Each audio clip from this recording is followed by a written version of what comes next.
اعوذ باللہ من الشیطان الرجیم بسم اللہ الرحمن الرحیم۔ محترم سامعین و ناظرین اکرام، جیسا کہ آپ کو معلوم ہے، زندگانی سربراہ خواتین تحقیق آئینے میں اس کتاب کی ہم ایک دورہ کرنے چاہ رہا تھا۔ آج تیسرا درس، اس میں حضرت زہرا سلام اللہ علیہا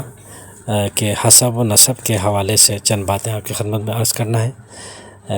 حسب و نسب کی دنیا میں حضرت فاطمہ زہرا سلام اللہ علیہا کے حسب و نسب سے زیادہ تابناک اور بلند و برتر حسب و نسب ہے ہی نہیں۔ لیجئے ہم یہاں پر آپ کے تابناک حسب و نسب کی کچھ جھلکیاں پیش کر رہے ہیں۔ پدر بزرگوار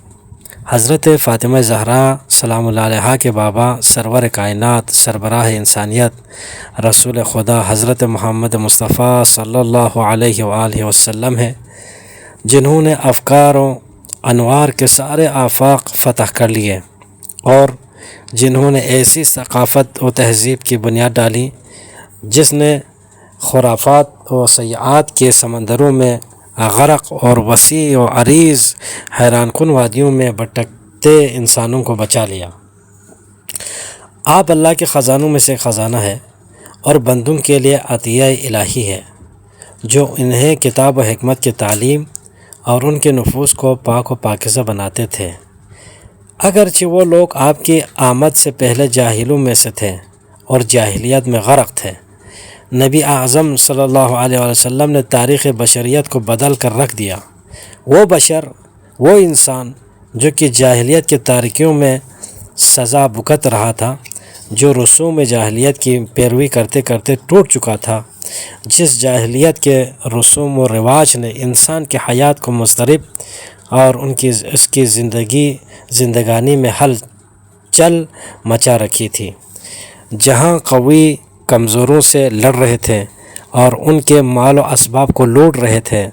جہاں لڑکیوں کو زندہ درگور کر دیا جاتا تھا اور اس طرح کے بہت سے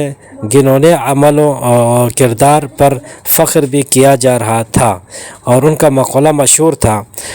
دفن البنات من المکرومات، بیٹیوں کو زندہ درگور کر دینا محاسن و مکرومات میں سے ہے۔ جہاں اس قدر فکری تاریکی چھائی ہوئی تھی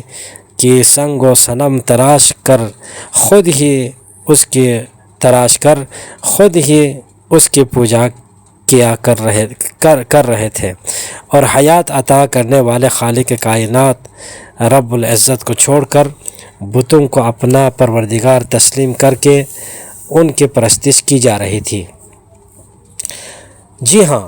ایسے انسان کی تاریخ کو رسول خدا نے بدل کر رکھ دیا۔ پیغمبر خدا نے انسان کی آزادی اور اس سے جہالت کی تاریکیوں اور فقر و فاقہ کی لعنتوں سے نجات دینے کے لیے اپنی ہدف مند عورت اور مفید تحریک کا پرچم بلند کیا۔ پھر کیا تھا، آپ کی دعوت نے آپ کی قوم کے عادات اور رسومات کی عمارتوں میں زلزلہ پیدا کر دیا۔ کمزور اور غلام طبقہ آپ کی رسالت پر ایمان لے آیا، کیونکہ انہوں نے آپ صلی اللہ علیہ وسلم کی دعوت میں اپنی کھوئی ہوئی خوشی، اپنی آزادی اور عزت و آبرو پامالی۔ یہ دعوت قریش کے سرکشوں اور جباروں کو مساوات کا درس دے رہی تھی، اور ان بے کسوں، ناداروں، کمزوروں اور پردیسیوں میں سر فہرست جناب عمار یاسر، ان کے پدر بزرگوار جناب یاسر اور ان کی مادر گرامی جناب سمیہ تھی، جنہیں قریش کے جباروں نے کمزور اور بے دست و پا بنا رکھا تھا، کیونکہ نہ ان کے پاس اتنی قوت و قدرت تھی کہ خود اپنا دفاع کر سکتے،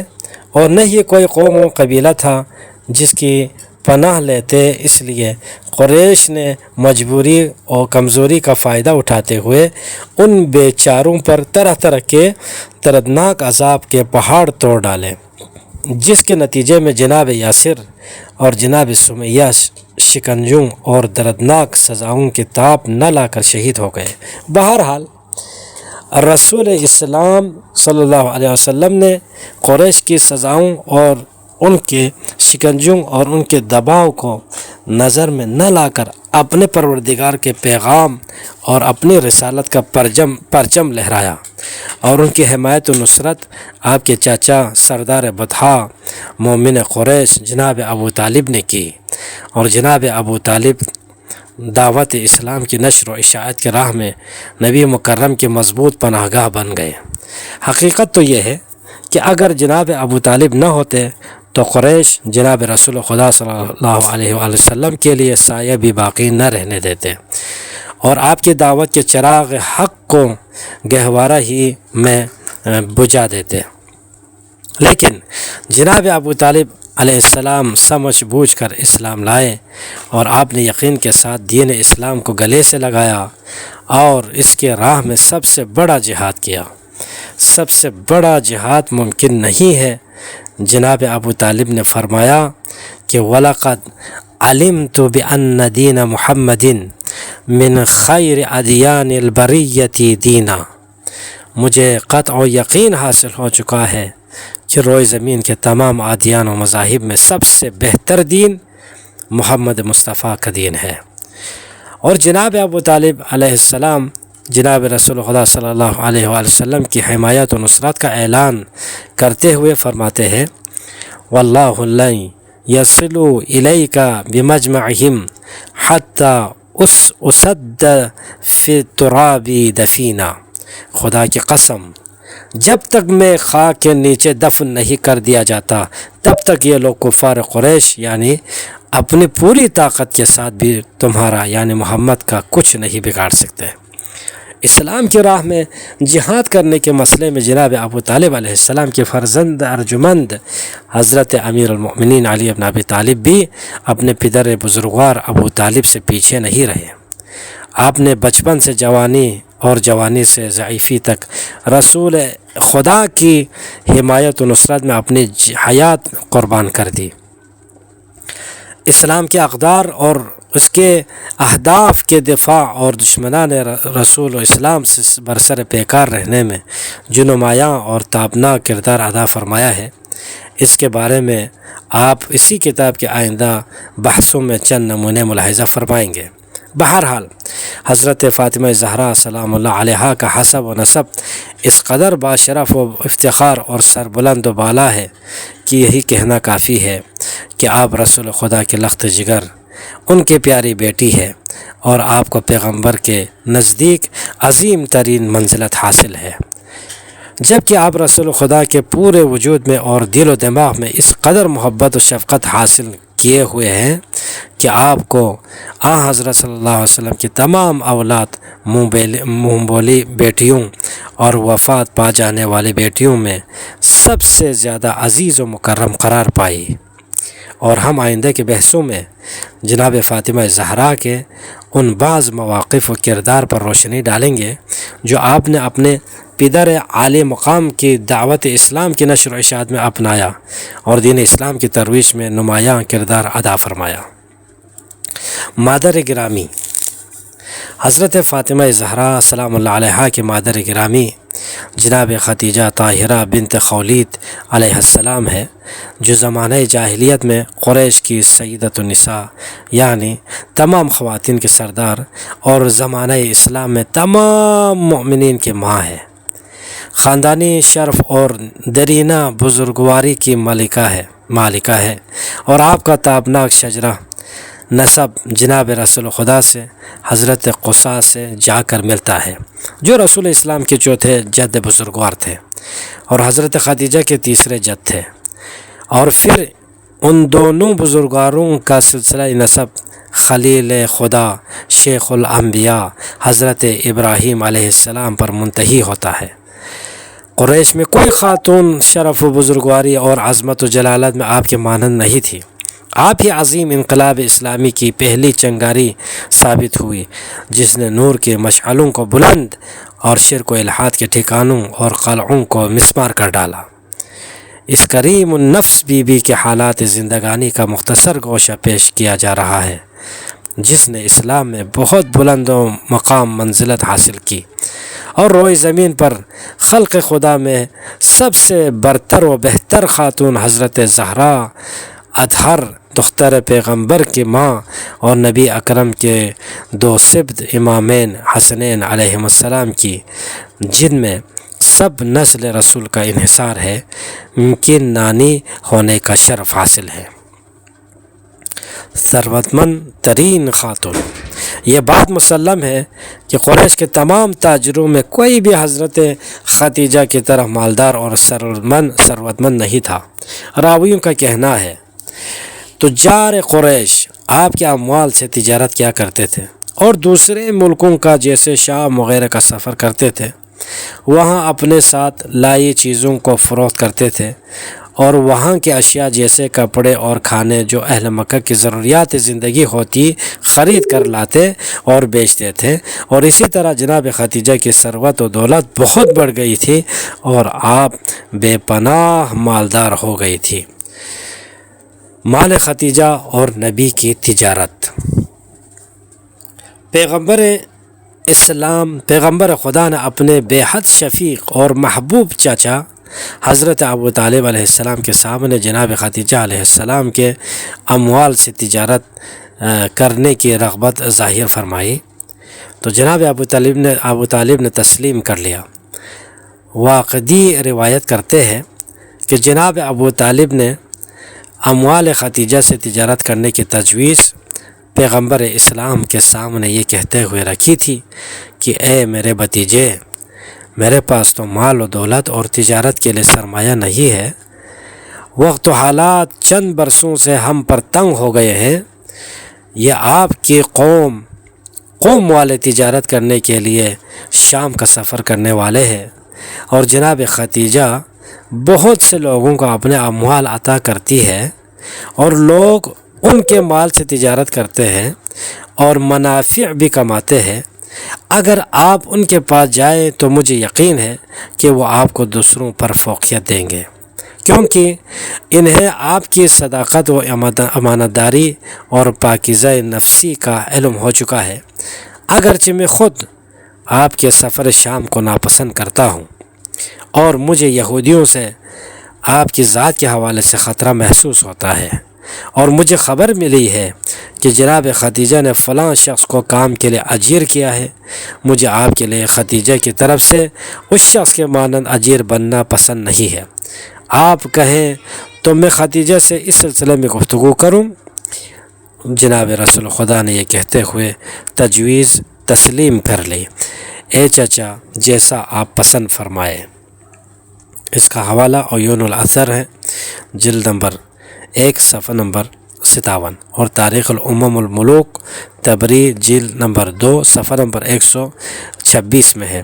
جناب خدیجہ خاتون ہی نبی کریم کے سامنے یہ تجویز رکھی تھی کہ ان کے اموال قبول کر لی اور شام کی طرف تجارت کے لیے روانہ ہوں۔ بہرحال نبی کریم یا ان کے چچا جناب ابو طالب نے جناب خدیجہ کے سامنے ان کے مال تجارت سے شام جا کر تجارت کرنے کی تجویز رکھی تو انہوں نے خوشی سے اس تجویز کو مان لیا، کیونکہ انہیں جناب رسول خدا کی پاک دامنی اور اعلیٰ نفسی کا پہلے سے علم تھا، اور یہ جانتی تھی کہ جناب رسول خدا قریش کے دیگر جوانوں کی طرح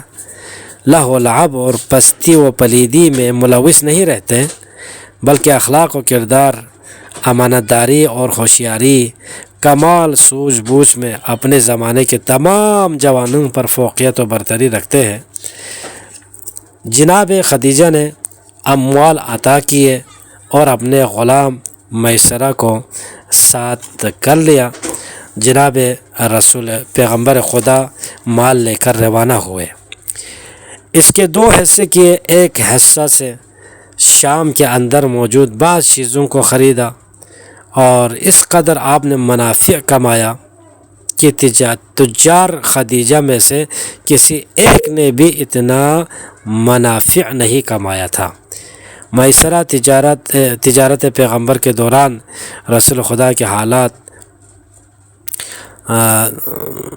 کردار کو دیکھ کر مبہوت تھا اس نے دیکھا کہ رسول خدا کے سر کے اوپر بادل سایہ کیے ہوئے ہیں، اور جہاں جہاں آپ تشریف لے جا رہے ہیں سورج کی تپش سے وہ بادل آپ کو بچا رہا ہے، اور مال تجارت میں اتنی برکت و منفعت دیکھی کہ اس سے قبل اس کے مانند اس میسرہ نے کبھی نہیں دیکھی تھی۔ پیغمبر اسلام نے مکہ واپسی کا ارادہ فرمایا۔ آپ کے ساتھ میسرہ بھی رواں دواں تھا۔ سفر میں دونوں مکہ جلد پہنچ جانا چاہتے تھے۔ جب رسول خدا اور میسرہ مکہ کے قریب پہنچے تو میسرہ تیزی کے ساتھ جناب خدیجہ کے پاس پہنچا اور انہیں رسول خدا کے ہاتھوں ڈھیر ساری منفعت کی بشارت دی، اور ساتھ ہی راستے میں نبی کریم کی ذات سے رونما ہونے والے عجائبات و غرائب جیسے بادل کا سر اقدس سے رسول خدا پر سائے فغن ہونا، اور گہرے ایمان و اخلاص کے ساتھ آسمان کی طرف رسول خدا کی معنی خیز نظر کرنا جو اللہ پر گہرے ایمان کی عکاسی تھا وغیرہ کا ذکر کیا۔ جناب خدیجہ کی اپنے غلام کی گفتگو میں دلچسپی بڑھی، اور رسول خدا کی محبت بھی دل خدیجہ میں جاگ اٹھی، بلکہ آپ کے رگوں میں محبت نبی سرایت کر گئی، اور آپ کو یقین ہو گیا کہ محمد عربی عظمت و شان والے ہیں، تابناک مستقبل رکھتے ہیں، جن کے بدولت وہ دنیا کے گوشہ گوشہ میں چھا جائیں گے۔ نبی و خدیجہ کا ملن۔ جناب خدیجہ حضرت رسول خدا پر ایمان لائے، اور ان کے ایمان میں ذرہ برابر بھی شک و شبہ نہیں تھا کہ حضرت محمد مصطفیٰ وہ نبی و رسول ہے جن کے رسالت و پیغمبری سے دنیا پر رونق و منور ہو جائے گی، اور آپ ہی وہ نبی ہے جس کی آمد کی بشارت ما سبق انبیاء الہی نے دی ہے۔ لہٰذا جناب خدیجہ نے رسول خدا سے منگنی کرنے میں پہل کی، اور رسول اسلام کی خدمت میں مہریہ کے عنوان سے کچھ اموال پہلے ہی روانہ کر دیے۔ جناب رسول خدا اپنے محترم چچا اور مربی حضرت ابو طالب کے پاس تشریف لائے اور ان کے سامنے حضرت خدیجہ کی تجویز رکھی۔ جناب ابو طالب بہت مسرور ہوئے اور ان کے وجود میں خوشیوں کی لہر دوڑ گئی، کیونکہ آپ حضرت خدیجہ کی عظمت و منزلت، شرف و عزت اور سرداران قریش کی منگنی ٹھکرانے کا علم رکھتے تھے۔ پھر کیا تھا جناب ابو طالب، جناب حمزہ، بلکہ آپ کے تمام چچا حضرات رسول خدا کے ہمراہ چلے اور جناب خولید حضرت خدیجہ کے والد محترم کی خدمت میں پہنچے، اور انہوں نے بھی بڑی گرم جوشی، خوشی اور بھرپور مسرت و خوشنودی سے اس عقد و اقتران کا اعلان کر دیا۔ جناب ابو طالب اور خطبہ نکاح۔ سردار بطحا حضرت ابو طالب نے اپنے بھتیجے حضرت محمد مصطفیٰ کا خطبہ نکاح معظمہ و محترمہ جناب خدیجہ کے ساتھ پڑھا، جس کے الفاظ کچھ اس طرح تھے: سارے حمد و ثنا اس اللہ کے لیے ہے جس نے ہمیں ذریت ابراہیم اور شجرہ اسماعیل سے قرار دیا ہے، اور ہمارے لیے محترم شہر اور حج کیے جانے والا گھر قرار دیا ہے، اور ہمیں لوگوں پر حاکم قرار دیا ہے۔ آگاہ ہو کہ محمد صلی اللہ علیہ وسلم میرے بھائی عبداللہ کا بیٹا وہ شخص ہے کہ جس کا قریش کی کسی جوان سے بھی مقایسہ نہیں کیا جا سکتا، مگر یہ کہ اس کا پلہ نیکی، فضیلت، استواری، ہوشیاری اور نجابت و شرافت میں بھاری ٹھہرے گا۔ اگرچہ مال و دولت میں کمی کا شکار ہے، مگر مال تو ختم ہو جانے والا سایہ اور واپس لی جانے والی امانت ہے۔ محمد صلی اللہ علیہ وآلہ وسلم کو خدیجہ بنت خولید میں دلچسپی ہے، اور اسی طرح خدیجہ سلام اللہ علیہا کو محمد صلی اللہ علیہ وآلہ وسلم میں، لہٰذا جو بھی مہر تم پسند کرو اس کی ادائیگی میرا ذمہ ہے، اور خدا کی قسم محمد صلی اللہ علیہ وآلہ وسلم کی شہرت اور جلیل القدر عزت و عظمت کسی پر مخفی نہیں ہے۔ یہ حوالہ ہے شرح نہج البلاغہ ابن ابی الحدید المعتزلی جلد نمبر 3 صفحہ نمبر 316۔ جناب ابو طالب علیہ السلام نے اپنے بھتیجے کے پسندیدہ و برترین صفات اور کریمانہ فضائل و خصائل کا چرچا کیا اور یہ اعلان کر دیا کہ قریش کے جوانوں میں محمد کا کوئی مثیل و نظیر نہیں ہے، اور ثواب دید و درستگی رائے اور عقل و خرد میں کوئی ان کا مقابلہ نہیں کر سکتا۔ اسی طرح آپ نے واضح کر دیا کہ حضرت محمد مصطفیٰ صلی اللہ علیہ وسلم کا مستقبل کس قدر تابناک اور آپ کتنے عظیم الشان ہے، اور جناب خولید نے بھی مثبت جواب دیا، اور جناب ام المؤمنین خدیجہ علیہ السلام اپنے شوہر نامدار کے گھر دلہن بن کے آ گئے، اور اس ملن و شادی پر بہت خوشی و مسرت کا اظہار ہوا۔ اس وقت جناب خدیجہ کی عمر 40 برس کی تھی اور نبی کریم صلی اللہ علیہ وسلم کی عمر 25 سال کے تھے۔ حوالہ یہاں پر ہے، جناب خدیجہ کی عمر میں اختلاف رائے پایا جاتا ہے۔ بعض محققین نے ثابت کیا ہے کہ آپ ازدواج کے وقت کل 27 برس کی تھی اور غیر شادی شدہ تھی۔ بہرحال حضرت خدیجہ سلام اللہ علیہا نے بھرپور اختیار اور آزادی کے ساتھ رسول خدا صلی اللہ علیہ وسلم سے شادی کی، اور اس زمانے میں رائج تمام رسومات کو بالائے طاق رکھ دیا، کیونکہ اس زمانے مرد عورت سے منگنی کرنا نہ کہ اس کے برعکس جناب خدیجہ سلام اللہ علیہا نے اپنی تمام دولت و ثروت لا کر نبی کریم صلی اللہ علیہ وسلم کے قدموں میں ڈال دی۔ نبی کریم صلی اللہ علیہ وآلہ وسلم نے بھی ان مال و دولت کو نہ اپنے اوپر صرف کیا اور نہ جناب خدیجہ کے اوپر، بلکہ دعوت اسلام کی راہ میں ساری دولت خرچ کر دی۔ آپ کی دولت اسلام کی نشر و اشاعت کی راہ میں ایک اہم اور مرکزی کردار نبھانے والی چیزوں میں سے ایک ہے۔ نبی کریم اور حضرت خدیجہ علیہ السلام کے دونوں رشتہ زوجیت بڑی الفت و محبت اور شرافت و پاکیزگی پر استوار تھا۔ مکہ کی زندگی میں رسول خدا کی بہترین ازدواجی زندگی کا نام جناب خدیجہ بنت خولید ہے۔ جناب خدیجہ علیہ السلام نے پورے خلوص اور تمام وجود سے رسول خدا صلی اللہ علیہ السلام کا ساتھ دیا، اور اس قدر محبت و الفت ذات رسول صلی اللہ علیہ وسلم پر نچھاور کی کہ رسول خدا کو اپنے ماں باپ کے فقدان اور ماں باپ کی شفقت و مہربانی سے محرومیت کا احساس نہیں ہونے دیا، بلکہ ان کی محرومیت کو الفت و محبت اور شفقت و مہربانی میں تبدیل کر دیا۔ غار حرا، جناب رسول خدا نے غار حرا میں خلوت اختیار فرمائی۔ آپ وہاں دیر تک تشریف فرما ہوتے تھے اور آیات الہی میں غور و فکر فرمایا کرتے تھے، اور کائنات میں موجود اشیاء جو کہ خالق عظیم کے وجود کا پتہ دیتی ہے ان کے سلسلے میں تفکر فرمایا کرتے تھے، اور آپ کی وفادار بیوی حضرت خدیجہ آپ کا نہایت خیال رکھا کرتی تھی، اور غار حرا میں آپ کے حضور کسی نہ کسی کو آپ کی حفاظت کے لیے بھیج دیا کرتی تھی۔ سیرت نبویہ لابن ہشام جلد نمبر 1 صفحہ نمبر 253 میں یہ بات ذکر ہے۔ اور آپ کو ایمان و یقین کامل تھا کہ نبی کریم اللہ کے رسول عظیم ہے، کہ جنہیں اللہ نے بشریت کو جہالت و نادانی کی تاریکیوں سے نجات دلانے کے لیے مبعوث فرمایا ہے۔ جناب رسول خدا کو غار حرا میں اللہ کا پیغام موصول ہوا، جناب جبرائیل نازل ہوئے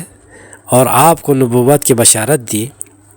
اور اللہ کی کتاب قرآن مجید سے ایک سورہ اقراء کی ان آیات کی تلاوت کا حکم الہی سنایا جن میں تخلیق انسانی میں موجود الہی نشانیاں ہیں، اور ان آیتوں میں انسان کو ایسی باتوں کی تعلیم کا حکم بتایا گیا ہے جن کو انسان پہلے نہیں جانتا تھا، اور آپ کے ہمراہ فرشتہ الہی بھی رواں دواں ہوتا تھا۔ جناب رسول خدا سیدھے اپنے گھر واپس ہوئے اور آپ نے اپنے اضطراب کا تذکرہ ایمان و خلوص اور طہارت و پاکیزگی میں بے نظیر زوجہ مکرمہ سے فرمایا۔ جو کچھ دیکھا اور سنا تھا جناب خدیجہ سے کہہ سنایا۔ جناب خدیجہ نے ایمان و ایقان میں ڈوبے الفاظ میں اس طرح اپنے جذبات کا اظہار فرمایا۔ تاریخ میں مسلمانوں کے درمیان افتراق و اللہ ہماری حفاظت فرما رہا ہے۔ اے ابو القاسم، جو فتنے برپا ہوئے اے میرے چچا زاد، کے فتنوں کا آپ کو بشارت ہو، انہیں آپ ثابت قدم رہے دقت نظر اس ذات کی قسم جس کے قبضے قدرت میں خدیجہ کی جان ہے۔ مجھے پوری امید ہے ہونا چاہیے کہ آپ اس امت کے نبی ہوں گے بیانک اور اللہ آپ کو کبھی نقصان اٹھانے نہیں دے گا۔ خدا کی قسم آپ ہی تو صلہ رحم فرماتے ہیں، سچی باتیں کرتے ہیں، بچے کو امانتیں ادا کرتے ہیں، جانوروں تک ان کی خوراک لے جاتے ہیں، مہمانوں کا کھانا کھلاتے ہیں، مصیبت زدوں اور حق پسندوں کی مدد فرماتے ہیں کرتے ہیں۔ تاریخ الامم والملوک للطبری جلد نمبر 2 صفحہ نمبر 205 میں یہ بات ہے۔ جناب خدیجہ کی تسلی آمیز باتوں نے روح و جان نبی میں سکون و اطمینان پیدا کیا اور آپ نے بڑے سکون و راحت کا احساس کیا اور تیزی کے ساتھ اپنے بستر پر تشریف لے گئے۔ اس وقت فرشتہ وحی دوبارہ دوسرے پیغام سورہ مدثر کے آیتیں لے کر نازل ہوا۔ بسم اللہ الرحمن الرحیم، یا ایہا المدثر قم فانذر، اے چادر اوڑھنے والے انہیں اور اللہ سے ڈرائے، خوف دلائے۔ اب یہ آرام اور نیند کا وقت نہیں ہے بلکہ غیر خدا کی عبادت اور جہالت کی تاریکیوں میں ڈوبے انسان کو بچانے کے لیے تیاری اور جہاد و قتال کا وقت ہے۔ یہ سن کر جناب رسول خدا صلی اللہ علیہ وسلم پھر مضطرب ہو گئے اور آپ نے دوبارہ جناب خدیجہ سلام اللہ علیہا سے جو کچھ دیکھا تھا بیان فرمایا اور وہ آپ کو ثابت قدمی اور عزم و ارادہ استقامت پر گامزن رہنے کی تلقین کرنے لگی۔ جناب خدیجہ اور ورقہ بن نوفل۔ جناب خدیجہ اپنے چاچا زاد بھائی ورقہ بن نوفل کے پاس